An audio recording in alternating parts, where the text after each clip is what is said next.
Mesdames, Mesdemoiselles, Messieurs, chers amis téléspectateurs, bonjour, bon réveil, bienvenue dans vos matinales à l'écoute tous les matins. On se réveille avec plein d'énergie, on espère que le week-end a été, c'est un immense plaisir de vous retrouver devant vos petits écrans pour encore une nouvelle semaine, une nouvelle aventure, en compagnie de Marila Guélé-Barma. Bonjour. Parfait, bonjour et bon réveil matinal à tous nos téléspectateurs. Nous leur disons l'Aléco et nous sommes là pour les accompagner jusqu'à 8h30. Exactement, et comme toujours, un programme très alléchant vous attend dans l'Aléco. C'est une mixture de rubriques avec beaucoup de divertissement aussi, mais beaucoup de sérieux. C'est pour vous aider à commencer du bon pied la semaine. Pour ce matin, ce lundi, nous avons le plaisir d'avoir avec nous sur le plateau Monsieur Jean-Claude Ignabaye, directeur général de l'ONASER, l'Office national de sécurité routière, une initiative des ministères des Transports et de la Sécurité publique pour la sensibilisation des usagers de la route. Bonjour, monsieur le directeur général. Bonjour, monsieur. Et bienvenue. Merci beaucoup. En face de vous, en droit et devoir, nous aurons notre invité de ce matin, maître Benjamin Mamgodibaye. Bonjour. Bonjour. Ça va, vous allez bien? Je vais bien. Bienvenue sur le plateau de l'Aléco. Merci. Avec vous, on va parler de la religion et du droit. Exactement. Très intéressant, vous allez voir. L'émission l'Aléco de ce lundi 27 mars 2023. Mais tout d'abord, sachez que nous avons l'invité du jour qui est le directeur général de l'ONASER, Jean-Claude Ignabaye. Bonjour. Bonjour, madame. Mais avec vous, il sera question de parler de la sensibilisation des usagers de la route pendant la période de Ramadan. Pourquoi asseoir un tel projet en cette période de Ramadan alors que sur les autres voies bitumées, il y a toujours de l'embouteillage? Mais pourquoi cela? Merci beaucoup. Merci de l'opportunité que vous m'offrez une fois de plus pour parler de la sécurité routière. Oui. L'Office national de la sécurité routière est créé par la loi 03 du 24 mai 2017. L'Office a pour mission la mise en œuvre et le suivi des actions de la prévention routière. À cet effet, il est chargé donc de l'information, de la formation, de l'éducation et de la sensibilisation des usagers de la route. Voilà, pour revenir au sujet, vous savez que les accidents de la circulation prennent de l'ampleur ces derniers temps. Et particulièrement, la ville de N'Djamena est visée. Donc cette question préoccupe les plus hautes autorités qui ont décidé, de par la transversalité du sujet, de mettre sur pied une commission interministérielle pour essayer de proposer des solutions à court, à moyen et à long terme. Et dans le court terme, vous savez que ça a coïncidé avec la période de Ramadan. Et généralement, pendant cette période, vous savez qu'à l'approche de l'heure de rupture du jeûne, les gens s'agitent. La circulation devient dense et il y a la tension, donc ça crée des accidents. C'est pour dire que nous avons choisi cette période pour sensibiliser. Je parlais tantôt d'une commission qui a été mise sur pied, interministérielle. Donc, je dis qu'il y a le ministère des Transports terrestres et de la sécurité routière, il y a le ministère des infrastructures et du désenclavement, il y a le ministère de la sécurité publique, il y a la mairie, et bien sûr avec leurs bras techniques qui sont l'ONASER, la direction générale de la gendarmerie, de la police et autres. Donc, chaque ministère a été instruit de mener des actions immédiates pour essayer de parer un peu au phénomène. C'est ainsi que, en ce qui concerne le ministère des Transports terrestres et de la sécurité routière, il a décidé de mener une campagne de sensibilisation de proximité pour conscientiser et éduquer les usagers de la route. La fois dernière, quand nous avons fait une descente au niveau du rond-point Adam Tchéré et le rond-point du Palais des Arts, c'était dans ce but-là, c'est pour dire aux usagers que ce n'est pas la peine de s'agiter. Nous avons confectionné des flyers sur lesquels il était écrit « Soyons patients, roulons doucement, respectons les feux tricolores et en cas de fatigue, prendre une pause. Dire que le ramadan, naturellement, ça fatigue. Donc ce n'est pas la peine de forcer. Donc nous sommes dit pour accompagner cela, nous avons bien voulu offrir des dates à quelques passants pour dire comme quoi ils peuvent déjà casser le jeu en cours de route. Ce n'est pas la peine de se préoccuper. Et aussi quelques, disons, bidons d'eau pour les soulager un temps soit peu. Alors cette campagne a tout son sens, hein, vu vos explications par rapport au moment de rupture de jeûne et tout. Oui. Mais plus globalement, très souvent, on a tendance à se réveiller quand il y a des accidents, surtout des cas graves, hein, des accidents de grands bus sur les voies interurbaines. Qu'est-ce que l'ONASER fait exactement dans la prévention de ces accidents pour ne pas attendre qu'il y ait des tragédies avant qu'on ne vous voie à l'action? Bon, vous savez que le Naser, d'abord, est une jeune institution qui n'a pas de moyens suffisants pour sa politique. Ça, soyons clairs. C'est-à-dire que la question de prévention, normalement, commence d'abord à la base. C'est-à-dire dans les auto-écoles. Il faut que le conducteur soit d'abord bien formé dans les auto-écoles avant d'aller sur la route, autant pour moi. Il faut que le véhicule même soit vraiment apte à circuler. C'est-à-dire que les fiches de contrôle technique devraient être délivrées à l'issue des diagnostics faits dans un cadre bien approprié, avec des appareils adéquats. Et c'est en ce moment maintenant que intervient même la route et son environnement. Ça veut dire quoi? Normalement, la route même doit parler. C'est-à-dire qu'il doit avoir des signalisations horizontales comme verticales pour permettre aux usagers de connaître ce qu'il faut faire. Parce que je parle de signalisation verticale, c'est pour parler des panneaux de signalisation et autres. Et horizontale, le marquage au sol et autres. Donc la route, normalement, doit parler. Donc, si tous ces facteurs-là sont réunis, normalement, c'est ça qu'on appelle la prévention. C'est ça qui permet maintenant de limiter. Parce qu'un accident, hein, c'est un événement impromptu qui peut se produire à tout moment. On ne peut pas totalement arrêter, mais on pourrait limiter si, à la base, nous prenons des... Donc, c'est pour dire qu'en ce moment, comme j'ai dit que l'Office est une jeune institution, nous sommes en train de vouloir mettre sur place toute cette technicité et autres pour essayer maintenant de limiter les accidents. Et oui, monsieur le directeur général, pensez-vous qu'avec toutes ces stratégies mises en place, le risque d'accident de circulation sera vraiment réduit? Absolument. Il faut se dire que quand on peut se gagner ne serait-ce qu'une seule vie, c'est déjà quelque chose. Le problème ici, vous voyez madame, c'est un problème de civisme. Je ne sais pas si vous êtes passé par une auto-école avant de conduire. Normalement, mais le Tchadien, hein, c'est entre nous. Rares sont ceux qui sont passés par l'auto-école. Donc c'est déjà un problème. Donc conscientisons-nous, disons-nous que nous allons passer par l'auto-école avant de conduire. Mais ces usagers, vous pensez que de leur côté, ils vont réellement respecter les panneaux de signalisation, puisqu'on remarque également le comportement de certains usagers de la route? Bon, j'avais dit tantôt, c'est une question ici de civisme. L'incivisme routier vraiment est trop caractérisé au Tchad. Mais normalement, il faut connaître les règles de circulation avant d'aller dans la route, comme je l'ai dit. Mais quand vous ne respectez pas les règles, normalement, il y a la police nationale qui est là, il y a la gendarmerie qui sont là pour réprimer. Et maintenant, nous sommes en train aussi de vouloir mettre sur pied une brigade active de la sécurité routière qui va servir contre tous les contrevenants.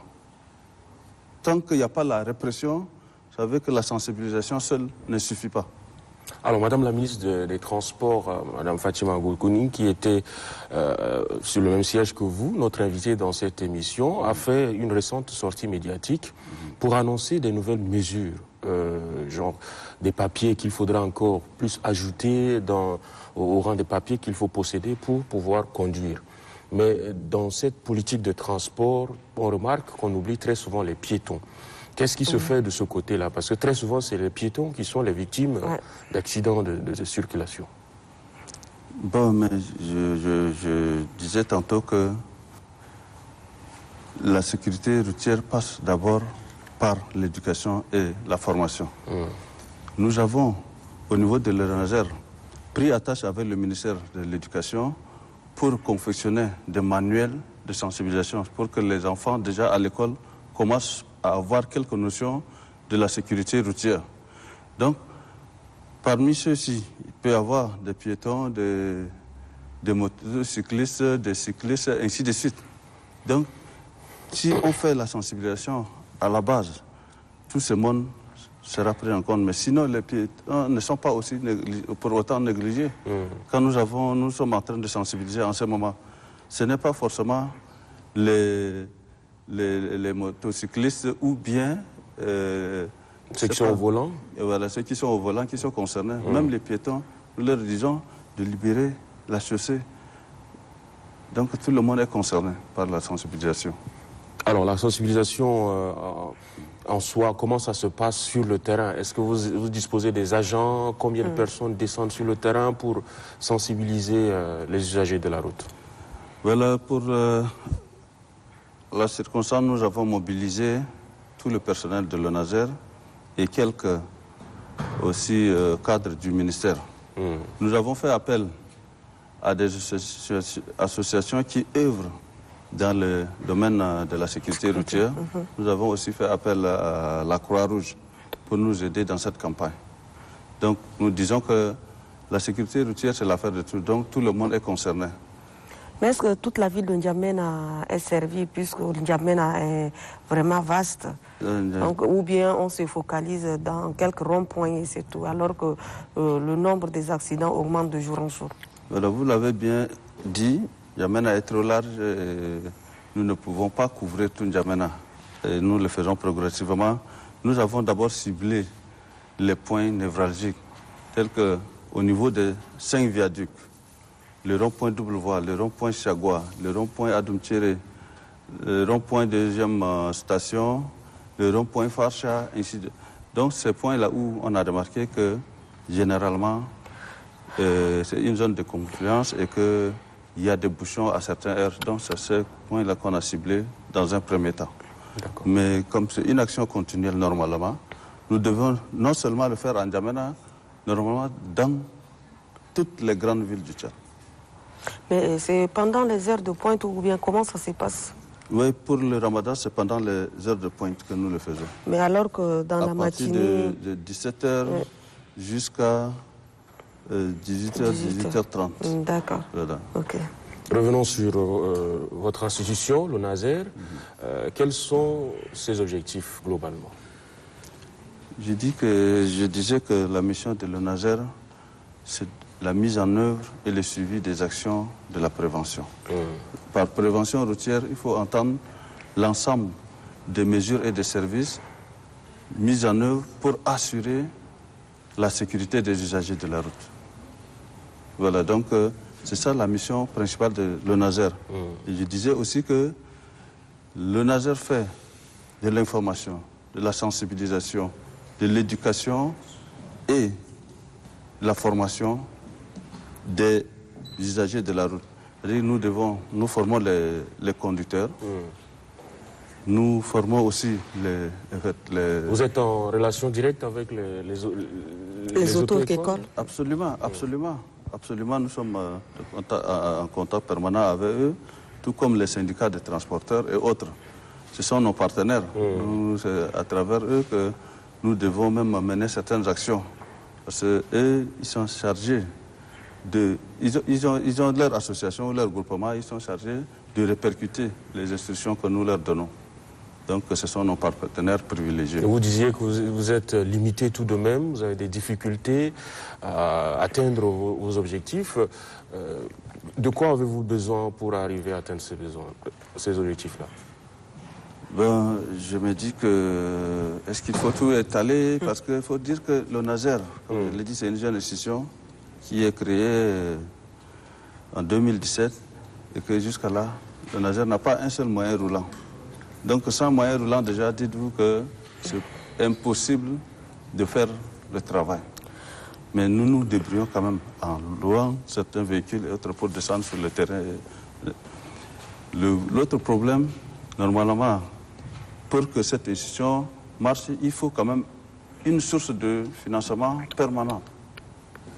Mais la loi créant le Nazer parle des contributions de fiches techniques, parle des contributions des sociétés d'assurance et du fonds d'entretien routier, sans pour autant définir clairement les pourcentages et autres. Donc, vous n'avez pas d'autonomie de gestion? Mais justement, l'autonomie de gestion, mais les sources de financement. Vous dépendez entièrement du ministère des Transports? Pour le moment, oui. Et aussi des contributions des sociétés d'assurance et des fonds d'entretien routier que je venais de citer. D'accord. Oui, monsieur Jean-Claude Iambay, vous êtes le directeur général de l'ONASER, Office national des... Avez-vous un message à l'endroit de tous ces usagers qui nous suivent par rapport à la sensibilisation en cette période de Ramadan? Merci beaucoup. L'appel que je voudrais lancer ici, à l'endroit de tout le monde, hein, c'est pas forcément... En fait, tout le monde d'abord est usager de la route. De fait. Piétons comme motocyclistes et autres. Disons qu'il faut que nous soyons patients. Il faut que nous adoptons un comportement responsable sur la route. Si nous ne le faisons pas, chacun est pressé, chacun voudrait seulement passer de force et voilà. Ça crée de l'embouteillage, d'abord ça vous retarde et ça crée des accidents. Oui. On dit qu'aller vite n'est pas forcément aller loin. Voilà. Merci pour ce mot de sensibilisation à l'endroit de nos téléspectateurs. Je vous rappelle qu'on a eu comme invité ce matin M. Jean-Claude Iambay, directeur général de l'ONASER, l'Office national de sécurité routière. L'ONASER, donc, qui est une institution sous tutelle des ministères, comme il vient de le signifier. On va donc passer à la seconde rubrique, droits et devoirs.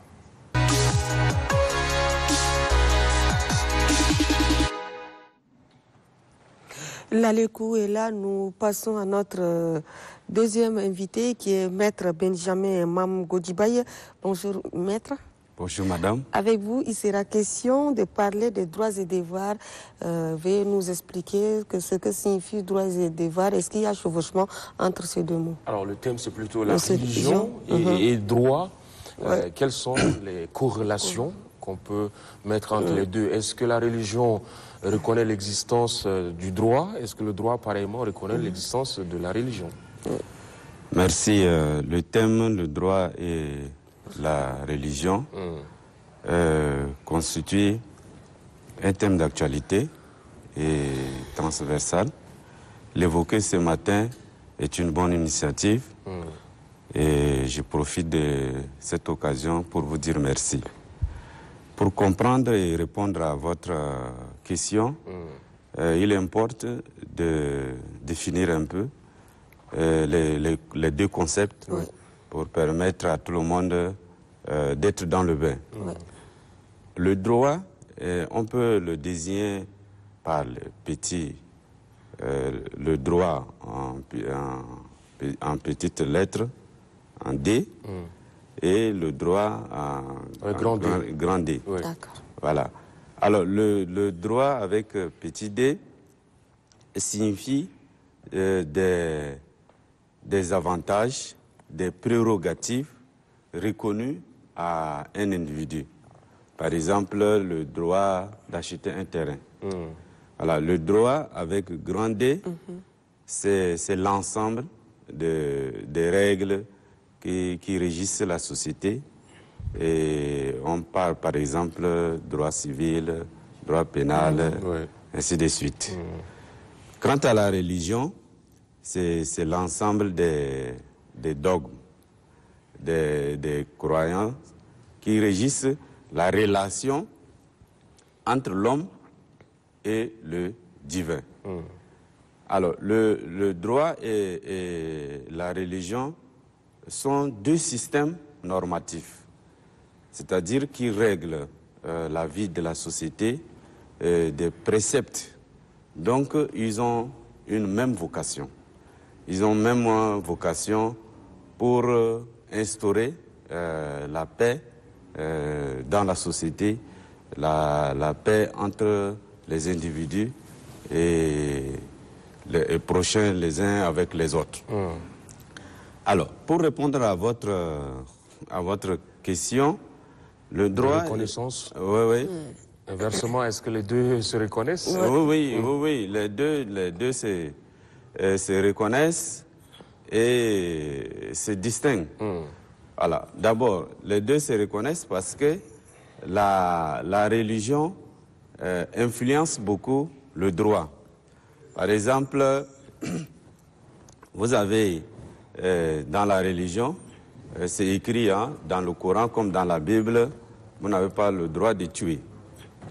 Et ça, dans le code pénal, c'est prévu l'homicide. L'homicide qui est puni, l'homicide volontaire, le fait d'assassiner quelqu'un, l'homicide involontaire, le cas d'accident on vient de l'évoquer.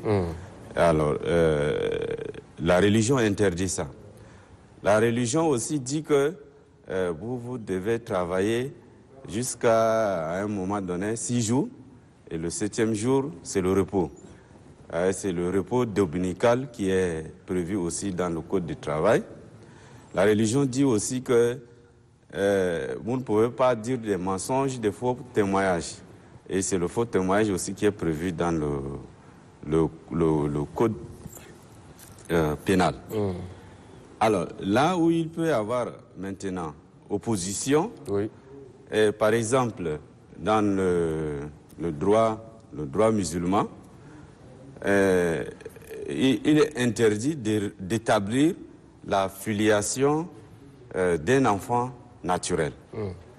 Alors que le droit dit que tout enfant, qu'il soit issu d'un mariage ou bien d'une aventure, est reconnu par le géniteur. C'est ce que dit la loi. Et aussi, dans la Bible, dans la religion catholique, le mariage est incompatible avec le divorce.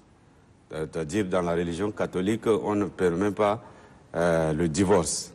Alors que la loi dit, mais si la vie commune est devenue impossible, on donne des raisons pour lesquelles le couple peut se séparer. Donc à ce niveau-là, il y a opposition entre la religion et le droit. Et le droit. Maintenant, en ce qui concerne le chevauchement, le chevauchement, je vais évoquer deux concepts. D'abord, l'extrémisme religieux et l'amateurisme religieux. L'extrémisme religieux, c'est l'interprétation du Coran ou bien l'interprétation de la Bible. L'extrémisme radical, bon, ça c'est tout ce monde qu'on connaît, les terroristes, voilà, il faut tuer au nom de la religion. Ça c'est l'extrémisme radical. Mais au Tchad aussi, il y a cet extrémisme modéré. Extrémisme modéré, parce que dans le Coran, il est dit qu'une fille musulmane ne peut pas épouser un chrétien. Voilà, un croyant. C'est ce que dit le Coran. Ce que dit le Coran. Bon, à moins que madame me rapporte la preuve contraire, mais c'est dit que une fille musulmane ne peut pas épouser un non-croyant. Voilà, c'est ce qu'il dit dans le Coran. Mais dans nos pratiques maintenant, on interdit à une fille musulmane d'épouser un chrétien. Or, un chrétien est un croyant. C'est un croyant. Alors, le Coran voudrait qu'il n'y ait pas que la fille musulmane épouse un mécréant, celui qui ne connaît pas la religion, celui qui ne connaît rien dans ça. Donc, le droit permet à toute personne, tout individu, voilà, que ce soit chrétien, que ce soit musulman, de s'unir dans le mariage. Donc, c'est cette pratique empiète sur le droit. Voilà. Et un autre exemple d'extrémisme religieux modéré, c'est le Nouvel An. Moi, mes clients m'ont dit clairement que le 1er janvier, c'est une fête chrétienne, donc on ne doit pas présenter les vœux de santé, de prospérité, voilà. Ils ont fait un développement concernant les Saint-Sylvestre. Bon, moi, je leur ai dit que c'est une fête qui est prévue par nos lois, qui dit que le 1er janvier, c'est Nouvel An. Et ça marque le début d'une nouvelle année. Et ça n'empêche pas de dire à mon frère ou à ma soeur, bonne année. Bonne année. Et puis dire que, bon, voilà, cette nouvelle année qui commence là, je vous souhaite plein succès, et voilà, bonheur, et ainsi de suite. Maintenant, ce qui est de l'amateurisme religieux qui est toléré, c'est le fait de ne pas avoir un discernement dans ce qui est dit dans la Bible ou bien dans ce qui est dit dans le Coran. Par exemple, moi je viens de constater dans les réseaux sociaux un commandant de brigade qui émet une convocation le dimanche. Il convoque un citoyen tchadien le dimanche. Alors que... C'est une journée non ouvrable. Voilà, une journée non ouvrable, non fériée. Donc, ce commandant de brigade-là fait de l'amateurisme religieux en confondant tout ce qui est droit et qui lui permet de faire ce travail. Un autre problème d'amateurisme religieux aussi, c'est le fait que dans la fonction publique, certains fonctionnaires, ils abandonnent leur travail, leur activité et vont pour la prière. Par exemple, nous, au niveau du palais de justice, il y a des juges qui suspendent les audiences pour aller prier. Vous voyez? Et cela ne joue pas sur le jugement? Non, oui, évidemment. Ça impacte le cours de la justice. Parce que c'est votre devoir. Parce qu'ils évoquent le problème de devoir religieux d'aller prier. Mais ce que vous abandonnez, l'usager qui vient dans votre service, vous êtes en plein travail, ce n'est même pas l'heure de pause, vous lui devez servir, ainsi de suite, vous l'abandonnez et puis vous dites que vous allez d'abord prier avant de revenir. Ou bien pour le juge qui suspend l'audience, alors que, toute la journée, les personnes là sont en train d'attendre et ça fait rupture et ça crée... casse le rythme. Voilà, ça crée le rythme et ça porte préjudice à l'autre là. Donc, l'extrémisme religieux et l'amateurisme religieux font de telle sorte qu'il y ait chevauchement entre le religieux et puis entre le droit. Alors, maître, tellement de convergence, mais aussi beaucoup de divergences. Mais en tout état de cause, c'est lequel qui est censé prendre le dessus dans la vie en société? Est-ce que c'est le droit qui s'impose sur la religion? En tout état de cause, comme vous venez de le souligner, la religion a pour origine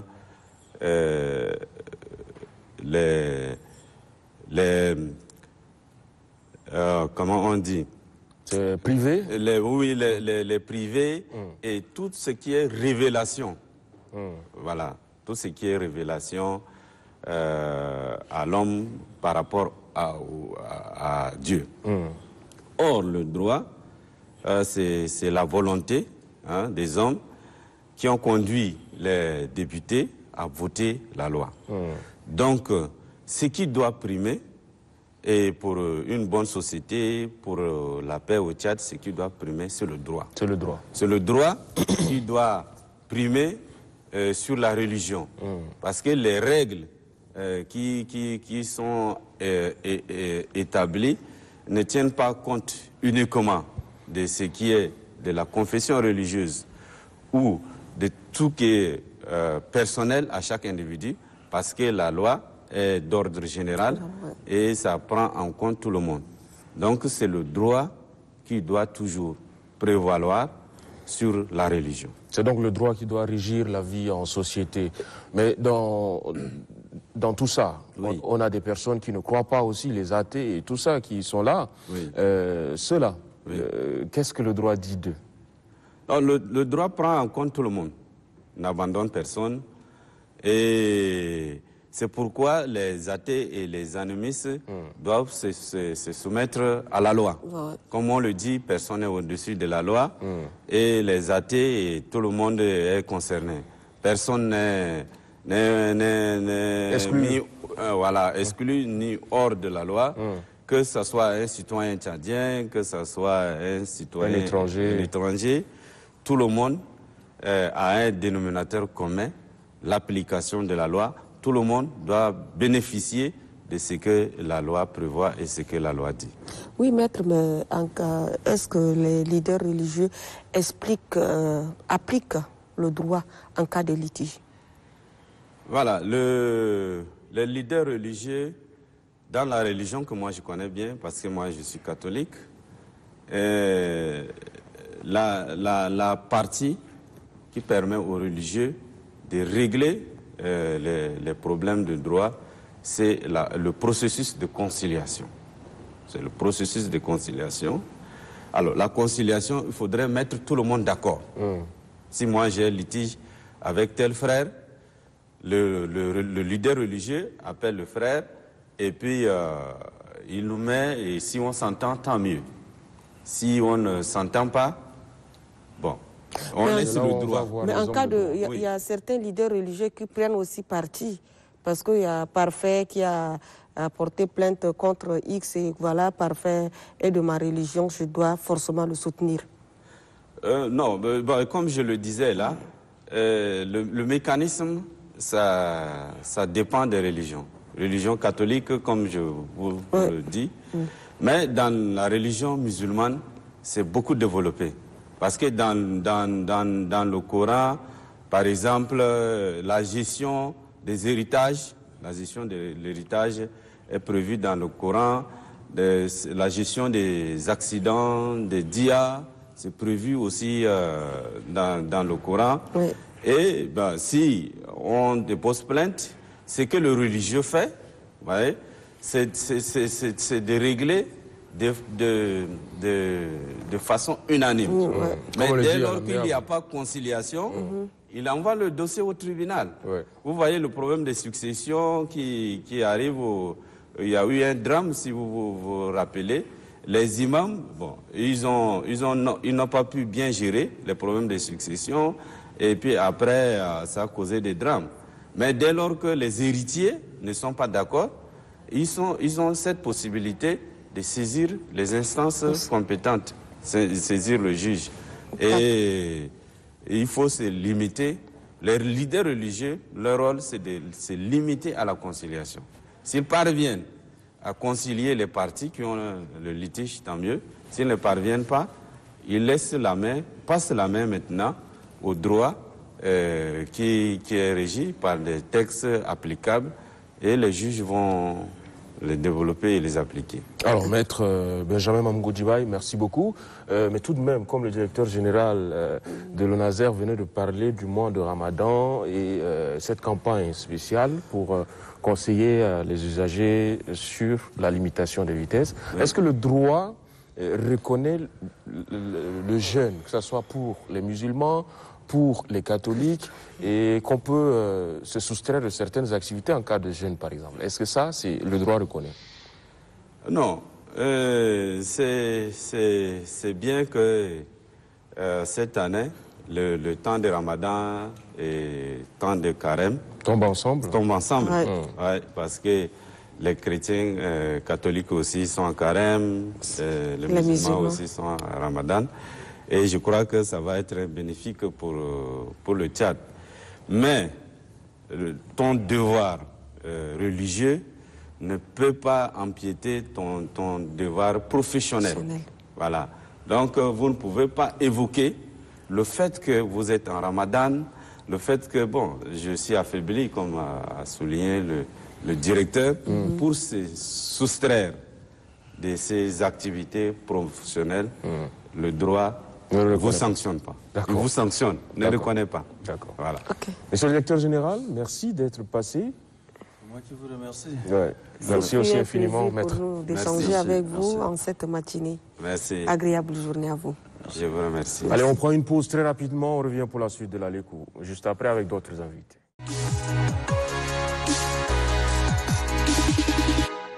Nous revenons sur le plateau pour accueillir Dr Hassan Moussa Mahamat. Bonjour docteur. Bonjour. Et avec vous, il sera question de parler de votre association Future Team. Et c'est quoi Future Team? En fait, Future Team, c'est en anglais. En fait, c'est Future Team Tchad, parce que Future Team, en général, c'est un mouvement international qui a été lancé après le Festival mondial de la jeunesse et des étudiants en Russie en 2017, à Sochi. Et après là, on s'est dit, voilà, on crée une plateforme, parce qu'on était plus de 180 pays, et 30 000 jeunes venus de partout. Et donc, cette plateforme qui, voilà, on peut dire Future Team Cameroun, Future Team Guinée, Future Team France, ainsi de suite. Le logo reste le même, juste on ajoute le drapeau du pays. Et l'objectif principal, c'est la matérialisation des ODD, les objectifs de développement durable. Et comme c'est 17 objectifs, c'est beaucoup. Donc chaque pays, avec l'intérêt ou les actions que les jeunes voulaient entreprendre, donc ils pourront s'intéresser dans tel ou tel objectif de développement durable. Mais quelles sont les activités que vous avez eu à réaliser et depuis quand la création de Future Team au Tchad? Ici au Tchad, depuis 2019, on est actif. On est siégé à Diel, juste en face du ministère des Finances en construction. On a plusieurs pôles. On a la coordination et on a des conseillers et tout, même un conseiller juridique. On a le pôle de la santé, par exemple. Il y a 2 jours, on vient de finaliser la sensibilisation contre le paludisme et les maladies causées par les eaux usées au personnel de l'ambassade des États-Unis, par exemple. Et on fait plusieurs activités dans le domaine de la santé, surtout la lutte contre le cancer, la lutte contre les maladies chroniques, ainsi de suite. Et avec l'inondation qui s'est passée il y a quelques mois, on est parti déparasiter plus de 10 000 personnes dans le site de Toukra. On a aussi le pôle jeunesse, culture et sport, où cette année, on est en train d'organiser déjà le TGV, c'est le tournoi des grandes vacances, pour la 3e édition, où on réunit les 10 arrondissements. Chaque arrondissement crée une seule équipe. Et là, entre eux, ils se connaissent déjà, ils créent les équipes de U19. On fait aussi les détections des talents. Donc, alhamdoulilah, cette année, on a pu détecter 2 jeunes. Et dans bientôt, un d'eux va partir à PSG Afrique, parce qu'il a 14 ans. Donc, il va évoluer pour être à PSG de la France. Et l'autre, il va partir pour la Turquie. Il est sportif? Oui, il est sportif. Oui, il est footballeur. Eux aussi, dans le cadre de l'éducation, parce qu'on a un pôle de l'éducation et formation, où on forme les jeunes et autres. Et demain, justement, on va commencer le premier numéro du Trophée des lycéens. C'est une compétition qu'on organise depuis l'année dernière, ça c'est la 2e édition. On unit les jeunes lycéens, seconde, première, terminale. Ils vont compétir ensemble dans le thème pédagogique, parce que les mathématiques, la science et tout ce qui va avec, la littérature et aussi la culture générale. Et dans cette salle, demain, ils vont jouer le premier match entre complexe scolaire scientifique La Renaissance contre l'Académie royale. Donc cette année, c'est 23 autant pour moi, lycée. L'année dernière, c'était 16. On espère que prochainement, on va faire au niveau national. On a aussi le pôle de la promotion féminine, action sociale et volontariat, où on fait, c'est un pôle vraiment de la passion. On donne, ces pôles, généralement, nos activités ne sont pas beaucoup publiées, parce que voilà, on donne sans toutefois que mettre en image la personne. Mais toutefois, c'est un pôle qui s'en charge aussi de la cohabitation, même entre nous. Par exemple, en ces Ramadan, chaque année, nous, on se retrouve. On invite certains amis proches de la FTT et on partage ensemble. Donc, entre nous, c'est l'amitié, la fraternité. Il n'y a pas ces chapeaux de que je suis DG quelque part ou tel. Donc, entre nous, on est tous des frères et des amis. On oublie que tel est coordinateur ou tel est docteur quelque part. Donc, c'est ça qui facilite nos activités. Mais les activités sont financées par le gouvernement tchadien ou c'est sur fonds propres des membres de l'association? Par le gouvernement, je ne le dirais pas. En premier lieu, on a un siège qui, ça fait plus de 3 ans qu'on ne paye ni l'eau, ni l'électricité, ni le loyer. Parce que voilà, c'est unanimement un père qui nous a octroyé ces lieux. Et voilà, depuis là, on a su les. Imaginez si on payait, disons, 50, 100 000 par mois, c'est beaucoup déjà. Donc nous, les membres, il y a les frais d'adhésion, il y a aussi les frais mensuels, juste 2500 francs. Et là même, il y a ceux qui ne sont pas vraiment réguliers. Voilà, donc le gouvernement, je ne dirais pas trop, mais on a des partenaires para-étatiques qui nous appuient. Mais du côté gouvernement, on a beaucoup de lacunes, comme vous le savez. On dépose quelque part et il n'y a pas de réponse. Et des fois, s'il y a des réponses, les gens veulent des pourcentages. C'est quelque chose que je n'arrive même pas à croire ou à savoir. Voilà, donc c'est pour aider quelque part. Par exemple, ce projet qu'on va commencer demain, c'est juste un projet de 38 millions. Aujourd'hui, si c'est l'État qui va le faire ou je ne sais pas, une autre entité, c'est plus de 200 millions qu'ils vont mettre. Parce que nous, on n'a pas le perdium, on n'a pas de salaire, on n'a rien, mais juste la passion de mettre en avant les actions humanitaires qui prennent. Donc, on a vraiment des lacunes. Il y a ceux qui nous comprennent, qui osent voilà, nous accompagner. Et, par exemple, Move nous accompagne aussi, même RTL, des fois, nous accompagne. Mais c'est des accompagnements très limités par rapport à ce qu'on fait. Donc, c'est la passion qui prend ici. C'est le désir de dire que voilà, on va le faire. Et voilà, par exemple, je suis sûr que le deuxième match, ça sera difficile pour nous de financer. Mais on va commencer le premier match.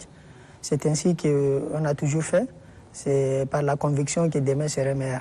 Inch'Allah. Alors, docteur Hassan Moussa Mamat, on est bien curieux de savoir la jeunesse de la création de Futur Team. Avant d'arriver à ce qu'on voit aujourd'hui, c'était quel corpus qui a eu cette idée-là de mettre cette association en place? Voilà, c'est une histoire qui est un peu passée depuis 2017. Vous savez, le festival, même le Tchad a créé un comité national. Que moi, j'étais aux études à La Havane. Et depuis là-bas, j'ai eu des contacts avec des Russes et ça m'a plu. Et puis, j'ai aussi contacté et je me suis inscrit. Et par chance, je suis arrivé cette année même en vacances ici au pays, où le comité était là, mais ils n'ont jamais fait une réunion en fait, générale. Donc quand je suis arrivé, j'ai des amis au niveau du ministère, le directeur Kaldé, Mamad Sogar. Donc je me suis rapproché d'eux et j'ai dit, mais on est très en retard, il reste que 2 mois et puis voilà où sont tels et tels. Et c'est comme ça qu'ils ont directement appelé le coordinateur adjoint, le deuxième cordon. Et le lendemain, on a siégé la première réunion du comité, où tout le monde a commencé à parler gauche à droite. Mais on a dit, si on va présenter le Tchad, il nous faut des gens. Il nous faut dans tel secteur et tel secteur.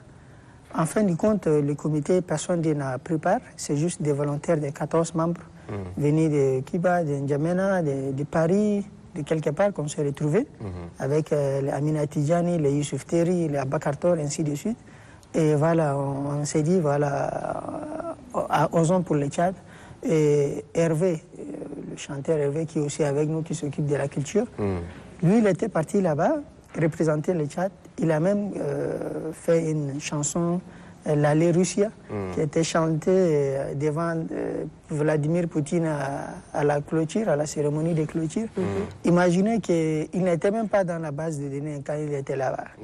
Et c'est quand il prenait le couloir qu'il a eu le jeune qui s'est occupé du comité d'organisation. Il avait dit, voilà, je suis tel, et puis il n'a même pas de badge à ce moment.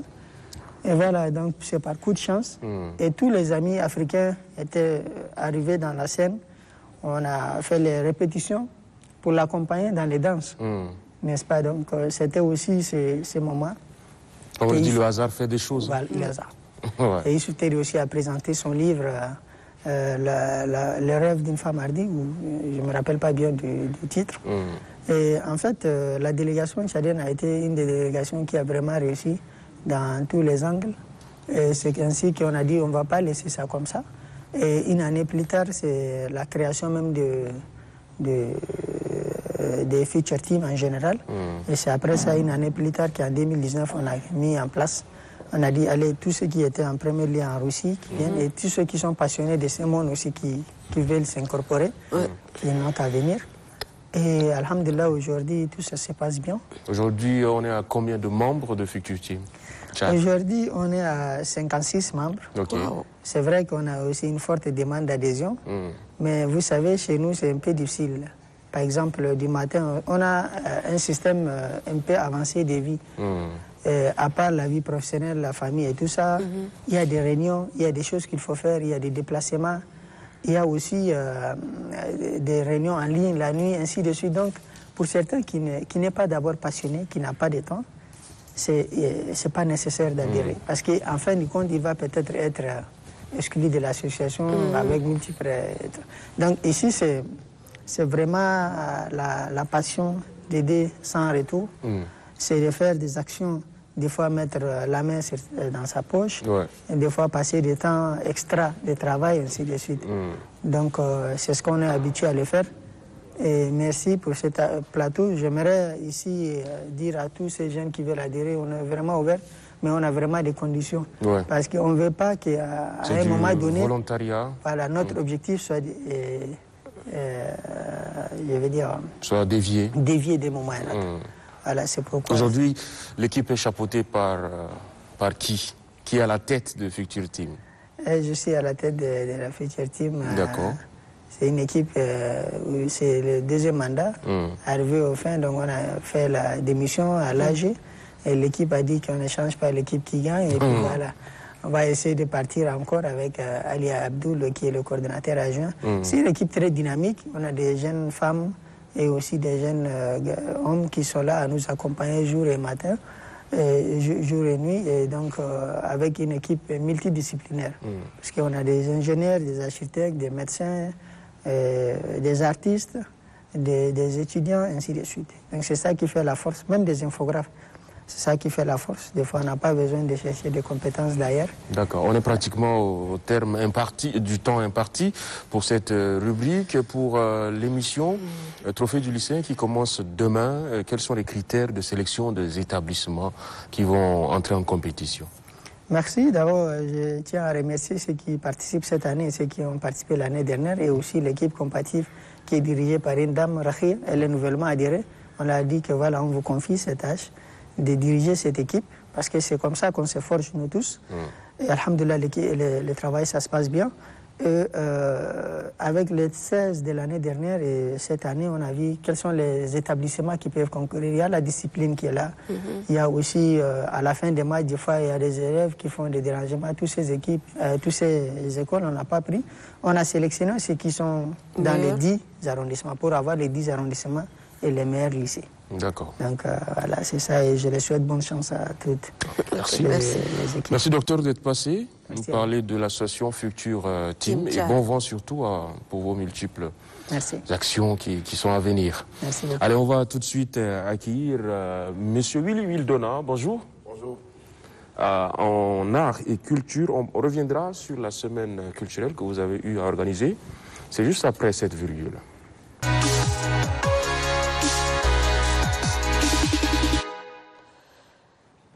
L'Aléco, une fois de plus, à toutes et à tous, et là, nous avons sur ce plateau, Parfait l'a déjà introduit, Willy Wildona, une fois de plus, rebonjour. Bonjour. Avec vous, il sera question de parler de la semaine culturelle que vous avez eu à organiser. Mais quel était le menu présenté à tous vos fans durant la semaine culturelle? Bon, d'abord, pour me présenter aux téléspectateurs, je suis Willy Wildona, promoteur culturel, manager chez Team Wildona. Team Wildona, c'est une entreprise événementielle qui œuvrent pour la promotion de la culture tchadienne et le social. Donc, Team Wildon a organisé une semaine culturelle et récréative du 7 au 12 mars 2023, lancée officiellement par un point de presse tenu le 4. Nous avons mené une activité durant 6 jours. 6 jours, nous avons, pendant ces moments, eu des ateliers, des formations, des prestations artistiques, des expositions. Et donc, la semaine culturelle a eu pour thème briser les barrières socio-culturelles pour une cohabitation paisible. Conscient des problèmes sociopolitiques que traverse le Tchad, conscient des maux qui minent notre cohésion, nous, en tant que jeunes acteurs culturels, nous avons mis sur pied cette activité.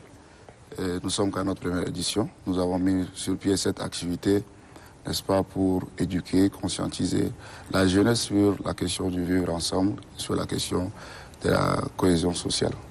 Mais quelles étaient vos cibles? Nous ciblons tout le monde.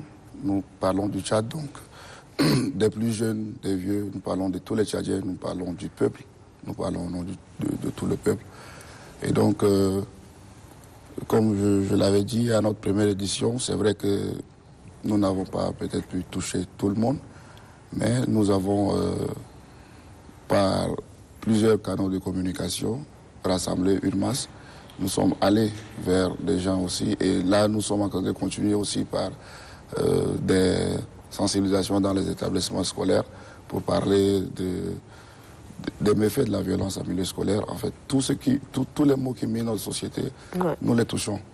Et donc, comme je l'avais dit, nous avons eu plusieurs panels avec des hommes et femmes leaders de la société, donc avec des artistes aussi, qui sont nos ambassadeurs. Et par eux, nous sommes passés à envoyer des messages, à parler de la paix. Pendant ce temps, il y a eu plusieurs prestations et ces artistes ont parlé vraiment de l'importance de la cohésion sociale. Et voilà, donc c'est en fait ça notre rôle en tant que promoteur culturel. Nous ne devons pas attendre tout de l'État, parce que nous disons que chaque Tchadien, chaque jeune doit être un gestionnaire de conflits. Et donc c'est en cela que nous avons mis sur pied cette activité. Alors revenons un peu sur la semaine. Comment les choses se sont passées? Est-ce qu'il y avait de l'engouement? Est-ce que les jeunes étaient au rendez-vous, surtout pour les conférences, débats qui se sont passés? Est-ce que les jeunes ont répondu présent? Les jeunes ont répondu présent. Nous avons eu plus de 6 panels. Et sur ces différents panels, les jeunes ont répondu présent. Et étant donné que c'était aussi le mois de la femme, nous avons consacré, je dirais, 60% des thèmes sur la question de la femme, parce que la femme reste la mère de l'humanité, et pour éduquer, il faut nécessairement passer par la femme. Et donc,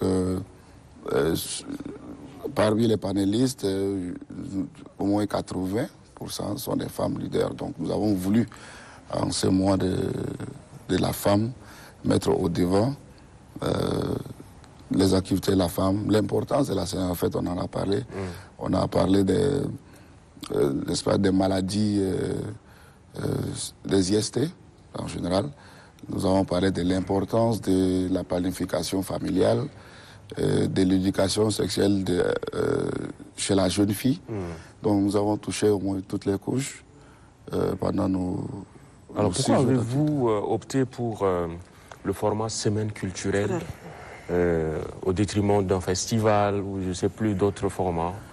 En fait, comme vous le savez, il y a plusieurs festivals, et nous disons que de par l'art, on peut passer à apporter un message. Donc, semaine culturelle, nous sommes acteurs culturels, et il y aura de l'engouement, il y aura de la joie. Mais derrière ça, quel est le message qu'on doit apporter?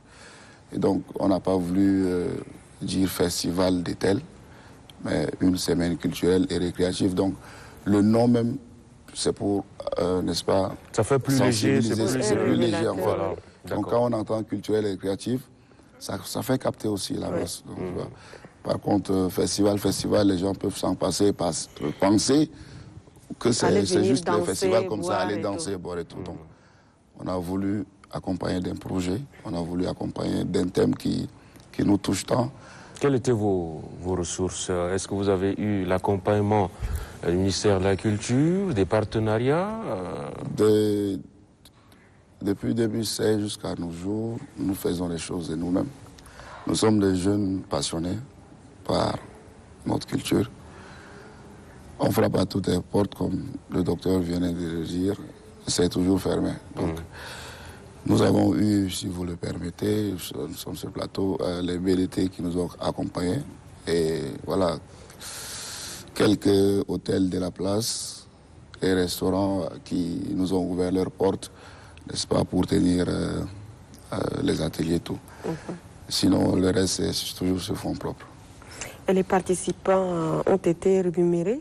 Si, les panélistes ont été rémunérés. Donc, on a voulu faire du professionnalisme, même si ça ne va pas, au moins il faut le transport. Donc, certainement, le rendez-vous est pris pour l'année prochaine, une deuxième édition. Oui, le rendez-vous est pris pour l'année prochaine, mais comme nous l'avons dit dans notre projet, nos activités ne s'arrêtent pas qu'à la date de la première édition. Vous faites en continu? Nous continuons, et bientôt avec les artistes, nous serons dans les établissements scolaires pour, n'est-ce pas, sensibiliser les jeunes sur les méfaits de la violence en milieu scolaire.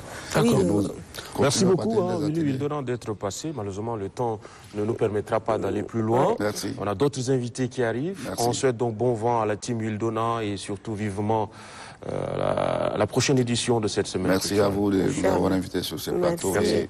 Bon carrément. Merci aussi au docteur Hassan. Oui, pour... Merci à vous. Peut-être passer nous parler de la team Tchad, bien entendu. Allez, on prend une pause très rapidement. On revient pour la suite de l'Aléco.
L'Aléco, place à présent à la Miss Sahel. Bonjour. Et c'est plutôt Miss Kelou Sahel. D'abord, félicitations. La Mikeza. Oui, une présentation aux téléspectateurs qui est Miss Sahel, votre nom? D'accord. Bonjour, je me présente. Je suis Fatimé Ramabakar. Fatimé Ramabakar. Vous êtes élue Miss Kelou Sahel. Sur quels critères les organisateurs se sont basés pour vous élire Miss? Alors, Miss Kelou Sahel, c'est la beauté et l'intelligence de la femme tchadienne. Et je pense que c'est sur ce critère-là qu'on m'a élue comme Miss. Et quel a été votre projet? Mon projet, je n'ai pas un projet tout tracé parce que tout le comité a a déjà établi des projets que moi je suis censée porter en fait. Déjà, bravo, félicitations. Hein. Merci beaucoup. Mikeza, on avait eu ici la promotrice de Câlin, l'association qui a eu la génialissime idée d'organiser Miss Kelou Sahel. Et on avait fait des pronostics ici. Ces pronostics se sont avérés peut-être faux, mais on est heureux de vous avoir ici sur ce plateau. Alors, comment avez-vous vécu votre déclaration en tant que Miss Kelou Sahel? D'accord, merci.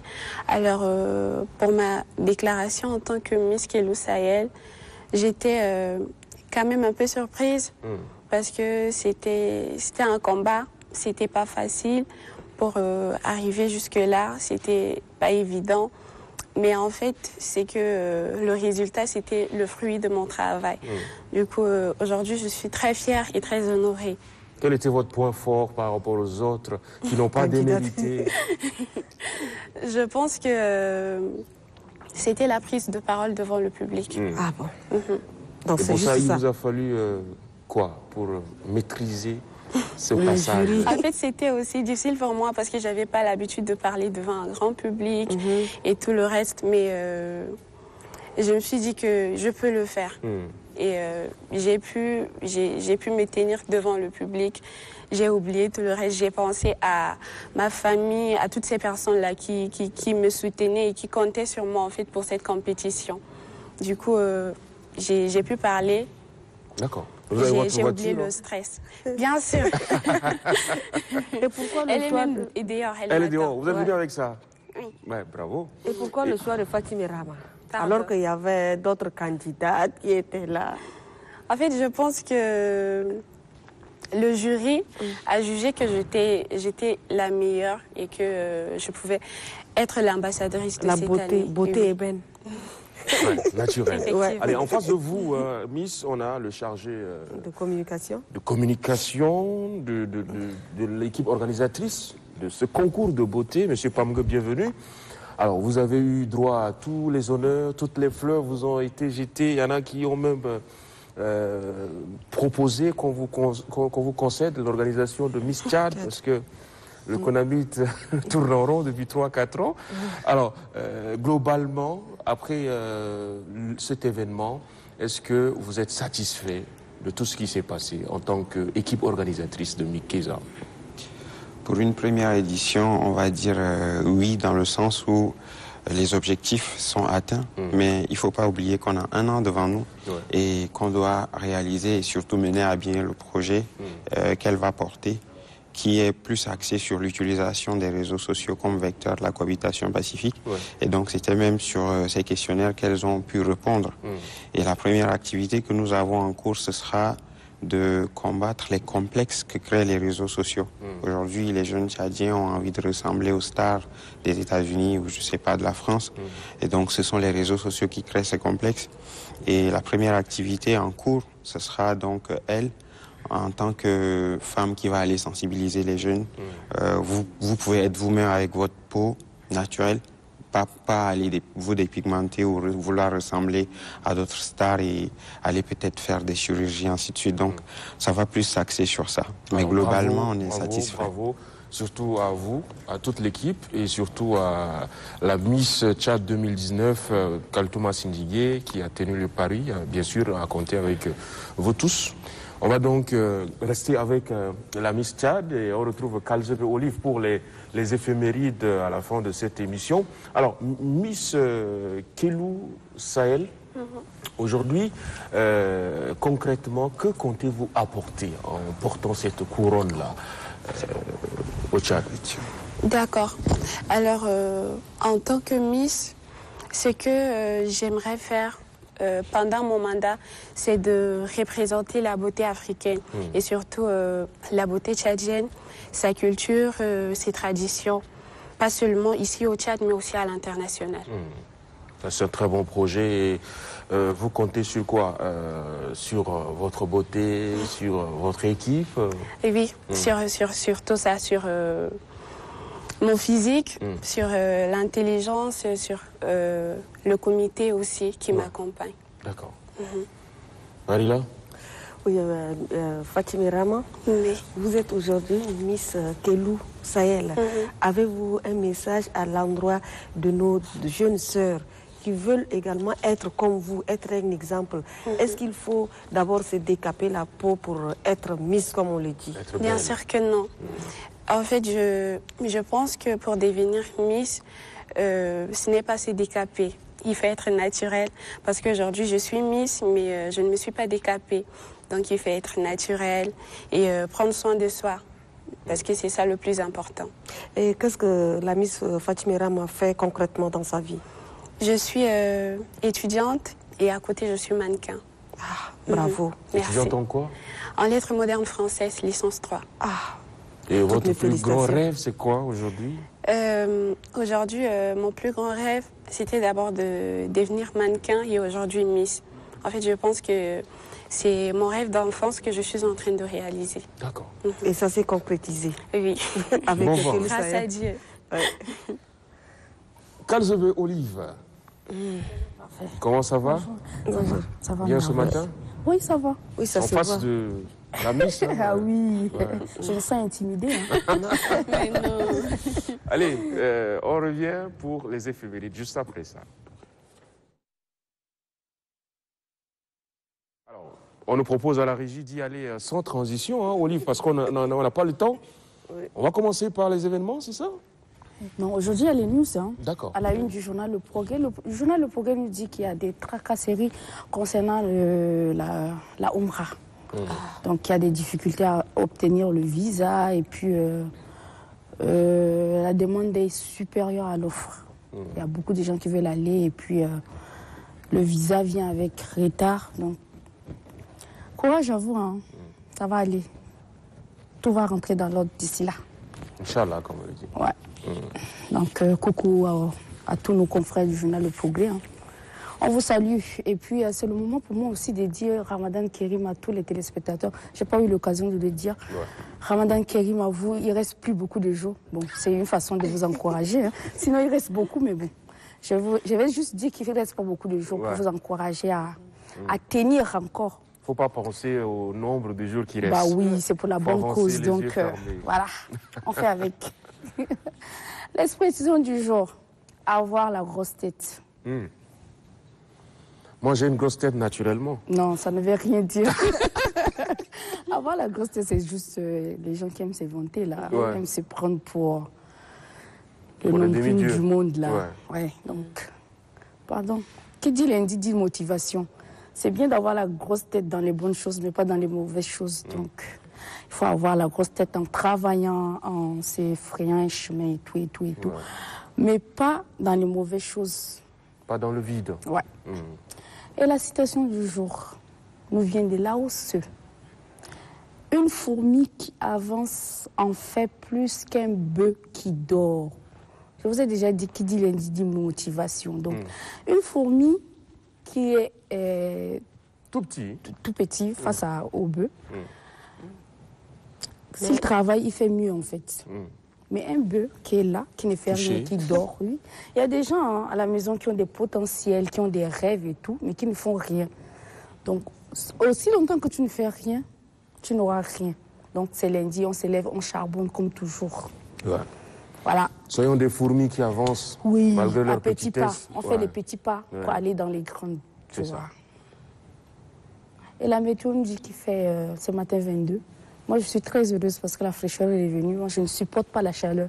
Je suis la seule Tchadienne qui ne supporte pas la chaleur. Donc, on a 22 ce matin, 36 dans l'après-midi. Donc, c'est encore le temps, il y a encore climat. Je pense que cette année, là, le ramadan, moi-même, je vais commencer demain. Comme il fait frais, je vais vous accompagner. Solidarité. 27 dans la soirée, quoi. Donc, ça baisse encore dans la soirée. On est pépère, on est bien. Ouais. Donc, d'ici demain, je vous accompagne dans le ramadan. Mais à la fin, vous cotisez pour m'acheter les habits de fête. Hein. C'est là-bas où on va s'attraper. Oui, je ne vous accompagne pas pour rien, c'est pour un intérêt précis. Ouais. Ce sera tout? Oui. Merci, Olive. Merci, parfait. Et on va saisir ces quelques secondes qui nous restent pour montrer notre sollicitude avec Madi Bandoum, qui est, en plus d'être en dé et convalescente en ce moment, donc donnez-lui de l'énergie positive. Vous qui, voilà, donc beaucoup de courage, Madi Bandoum, et sincères condoléances encore à la famille. Et merci Marie, là on est avec la Miss. On va peut-être un petit mot, parce qu'il nous reste 2 secondes, très rapidement. Un petit conseil pour la petite fille qui rêve de devenir Miss. D'accord, alors si j'ai un truc à donner comme conseil, c'est de ne pas abandonner pour ses rêves, de toujours se battre pour ce qu'on veut dans la vie et d'avoir le courage là, d'aller de l'avant, de ne pas écouter les gens qui disent que tu ne peux pas arriver parce que tes rêves ne peuvent pas aboutir. Il faut se battre pour ce qu'on veut dans la vie. C'est une belle revanche à l'endroit de ceux qui vous décourageaient peut-être. Justement. Et qui vous disaient que vous ne pouviez pas arriver là. Oui. On peut toujours. Alors, c'est un message assez fort quand même. Aujourd'hui, fier d'être Miss Kilou Sahel. Justement. Allez, merci beaucoup d'être passé. Merci à vous. Et bon vent pour votre mandat. Merci la première Miss Kilou Sahel.